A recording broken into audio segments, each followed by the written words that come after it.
justice. Monsieur Gillet, puis Madame Martin. Oui, Monsieur le Président. Alors, comme toujours, quand on parle d'immigration, la gauche préfère fermer les yeux et la gauche va nous proposer dans ce texte des amendements de suppression sur tous les articles et sur toutes les mesures qui concernent de près ou de loin l'immigration. Pas étonnant, chers collègues, qu'à Mayotte, la gauche réunie ait fait 3% aux élections législatives en juillet dernier. C'est pas étonnant. Moi, je vais vous rappeler quelques vérités. Mayotte connaît une croissance démographique sans équivalent, largement alimentée, on le sait, par l'immigration clandestine.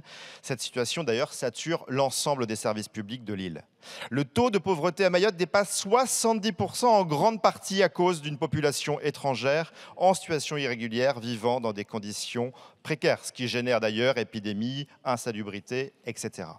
L'arrivée incontrôlée de clandestins alimente des tensions communautaires, la délinquance et les violences urbaines. Là aussi, ce sont des vérités. Les établissements scolaires sont débordés par l'afflux d'enfants, souvent non francophones, sans papier, parfois non vaccinés, ni suivis médicalement. L'immigration irrégulière bouscule les équilibres de l'île, générant un sentiment de dépossession chez les Mahorais. Le passage des Kwassa-Kwassa est organisé par des réseaux criminels au détriment de la sécurité des migrants eux-mêmes.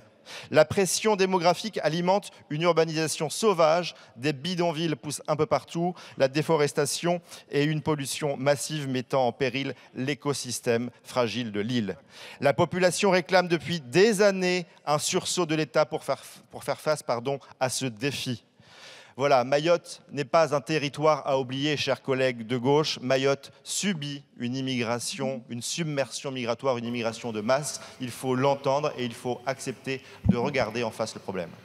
Merci, monsieur le député.